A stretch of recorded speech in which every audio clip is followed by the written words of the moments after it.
Hello everyone. Good day, Master Corvo. Good day, and welcome back to 4KB Shorts Let's Play of Dishonored. Considering I'm wearing this funny Lydia mask. and I trade chores sometime, and I'm starting to think I never come out ahead. She's a smart one. Well, maybe you should trick her, stab her, slice her up a bit. Inchmouth decor plate. Okay, things I can throw, not things I can take for money. Hello, who are you? Wallace. Are you a nobleman, Corvo? Technically, No one yes. seems to know much about you. By your bearing, I'd say so. Lord Pendleton's great-grandfather took a Sokonan chambermaid to wife. On second thought, the story doesn't bear repeating. Even the finest blood can go bad, here and there. If you say so, Wallace. Wallace, you're in my way and I'm trying to rob you, sir. Lost your senses? A little bit. Okay. Pardon me, Wallace. Ah. Okay, I'm stuck, Wallace. My bad for trying to rob you, I suppose. Thank you, good sir. Oh, hello. I'm going to take your stuff. Apricot tart.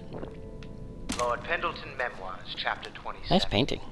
In my 13th year, the despised stepmother at last departed, and Pendleton Hall was again quiet, although father had by then sunk into deep depression. It was at this sensitive time that Waverly Boyle first entered my life. She who will be the source of many tender recollections to come. Waverly Boyle. Steel door rather than a wooden one? What do you have to hide, good sir? Books, of course. Many, many books. And processed whale oil. Agathas Tale, Volume 1. Excerpt from the travel journal of a young whaler. Agathas Tale, Volume 1, or Agathas' Early Adventures. My sister Nina and I left Tivia together, saying goodbye to our aunt, the woman who had raised us since childhood, leaving behind our home city of Yarrow and the cold but beautiful white landscapes we had always known. We boarded a ship for Dunwall.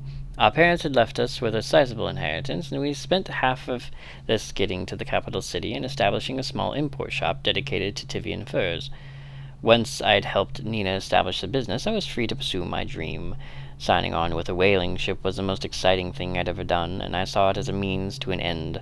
Someday I would captain my own crew and eventually own a fleet of similar vessels. With tears in her eyes, Nina kissed me farewell, and I did not see her again for many months. As an apprentice to the Gaffer, I got to see the tracking and killing of great beasts up close. Nothing had ever fired my spirits so as the wind and pounding waves racing after a wounded whale being pulled by a skein of cables embedded in its thick flesh. I'd changed more in those first 7 months than I had in the previous 7 years. Whaling was beginning to put its mark on me, so that Nina barely recognized me when I returned, tanned and sinewy with muscle-weathered creases already wrinkling the corners of my eyes, but she could see that I was filled with joy, having found my purpose. Admiralty in the fleet. And money. Excerpt from the book of Naval History. Well, each of the isles has some form of naval fleet, and none is more envied than that of the Bristol, with its long, proud history of great ships and the admirals who command them. Boys come of age in the cities of Bristol, hoping to someday captain such a ship, and family dynasties are made by those captains who track down infamous pirates or crush seditious uprisings, as during the Morley insurrection. In times of war and peace, Bristol continues to innovate at sea. The ship designs of Anton Sokolov himself now represent the highest standards in the whaling trade, allowing crews to haul their kill up over the deck and begin their butchery and processing, even as the ship returns to Dunwall. The crews can be seen working on their latest whale as the ship moves slowly up the Reddenhaven River, coming to dock with one of the powerful warehouse companies, such as the Greaves Whaling House. Suspended in the rigging overhead and backlit by the setting sun, the silhouette of one of these creatures makes a moving sight as it cruises to its final resting place in the industrial heart of the capital city. Havelock Log Entry 1. It has been days since our men were dispatched to stash weapons for Corvo in the old sewer. They have not returned, so I can only hope that they succeeded in getting the packages delivered. Piero spent considerable time and resources making those things. If I could find a way to mass-produce them, the Dunwall Navy would secure its place as the dominant force on the globe. But back to Corvo, can he actually break out of the Coldridge, and if so, will he make his way here? I personally give him odds of 1 in 5. I should collect. Corvo seems to have arrived in good shape. Mm-hmm. Much better than I expected, given what I've seen of Coldridge Prison. willing to work with us, and he shouldn't lack for motivation. The man has lost everything. We'll judge how he performs in the field. And if I can, I'll find a way to test him personally. Do I have to stab you, sir? Agathas Tale Volume 2. Excerpts from the travel journal of a whaler in his final years. Agathas Tale Volume 2, or Agathas' Final Passage. After more than a quarter of a century, I am done with whaling, too broken to continue. I have seen all the corners of the isles, and made more coin than most men see in a lifetime. But it's all gone. I have lived through an emperor, and watched his daughter take the throne. Fair, young empress she was, but slain so young. Everything beautiful comes to die. I've eaten in every port of the known world, and sailed in the loneliest waters you could imagine. I've seen the cliffs around Padesia. Even the best of it doesn't give me an ounce of joy. The years come back across my dream as a line of butchered bodies, long, sleek, and singing among the waves under the moonlight, only to be speared by ugly, weathered, scarred men who'd knife each other for a good pair of boots. Each year I had less time to come home. My tongue forgot the language of small chatter, and those who lived in the cities thought me odd. My sister Nina hardly knew what to say to me during our visits. When she lost her business to the Lower Region's crooked barrister, I was 100 miles east of Morley, gaff hand-frozen from the sleet as we tracked the first bull whale we'd seen in months. I helped her as much as I could, but Nina died in the early days of the plague. None of it mattered. If I'm jaded and bitter, it's because this industry has taken away my dreams. The world has beaten me. Don't give up. Maybe you'll have a dream, and someone will give you a mock and a mask, and you'll stab everyone to death who's ever wronged you. Speaking of which, I should move on with my story, shan't I? But I'm exploring, gentlemen. So many things to read. Harpooner songs. Look, I will not read this, because to read it one must sing it. I do like the lyrics that they put to the tone, or like the tune, however. That is actually really wonderful that they did that. It's one of my favorites, I think. It's nice that you have so many ways in and out of this place. I like this art, too. It's wonderful art. Litany of the White Cliffs. Excerpt from a series of Overseer Invocations by High Overseer Abram Templeton. And I say to you, brothers, it is here that we make our stand as a righteous force against the growing darkness. It is here that we unite against the spirits of the unknown that would drag us screaming into the night, never to return to our homes, to our families. Together we will serve as a rod to those who stray from the herd, from the foggy gray wastes of the outsider. We will burn a bright fire with our virtuous actions so that others will not lose their way. And to those who choose to wander beyond the walls of our homes and far places, we will strike at them swiftly before they whisper to their neighbors, filling their hearts with strangeness and doubt.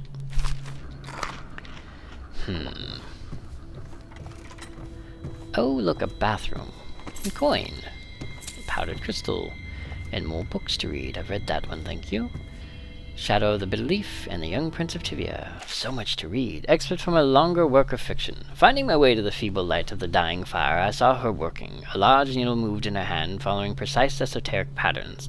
Knots and loops of seamstress craft from ancient days. Beneath her needle, his body clenched and shuddered, shaking the wooden table. A morbid fascination pushed me closer until she turned her blank face toward me, resting the needle in his flesh. With a refined tone, she addressed me. So you are the lover, I presume. You too have been unfaithful, and it is now your turn to be mended. That is an awesome book. Exit from a theater play. Oh, no. I hate reading theater. So you can pause there if you'd like and read that to yourself. I will not read theater to you, pardon me. Personal choice and all that. Alright, where does this go? Out into this. Attention Dunwall citizens. Be advised, the river crust infestation has spread downriver, as far as the river mouth and flooded district. Okay. Do not attempt to approach or destroy a river crust. Any items recovered from doing so are considered state property. I'm not sure what a river crust is, but okay. I have no idea. Oh, she's heating her hands, but that's not what it looked like she was doing. Let's get down to it. Yes, of course. First off, I know that assassination is dark business, but sometimes good men have to do bad things to make the world right. Agreed. Our purpose is clear. We want to restore Her Majesty's line by finding and putting Emily Caldwin on the throne. Okay. To those ends, we'll hide, act in shadow, take them apart, piece by piece. Tonight, High Overseer Campbell dies by your hand. It won't be easy. He's protected by his overseers, an army of religious zealots. But if anyone can do it, you can. Your exploits are legendary. Campbell carries a private journal. Once you've eliminated him, get the journal, because we think it contains Emily's location. Recovering her is obviously critical, assuming she's alive. That's the gist of it. Remember our cause, and strike true.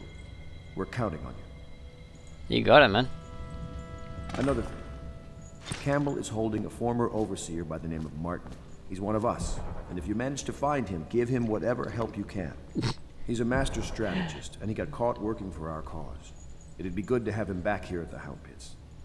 Talking while drinking makes you look funny, friend. The Inquisitor Tallboy, excerpt from a letter of public concern by anonymous authors. What you've read here is the truth. Regardless of what you will hear from the authorities who rule over us, it is not a matter of coincidence that the former royal spy master is the one who stepped in when the late Empress fell. We, who will remain nameless, believe that these events are interconnected. The signs of oppression are all around us. The Sokolov designs, originally intended to provide light and warmth in our homes, have been turned against us as a means of inspiring fear and controlling our movements through the city. And where did this plague originate? Some say it was imported. A wild theory. Perhaps. One of our members risked his life to obtain an internal report from the government, which we will be printing and sharing soon, called the Exquisite Tallboy, extolling the virtues of this newest member of the City Watch. To those in the streets below, these virtues are horror, spread by silted thugs who rain down fire on the sick and the poor. To these eyes, the Tallboy is another government bully, armed with incendiary devices, thickly armored and standing high overhead, looking down at the common people of the city.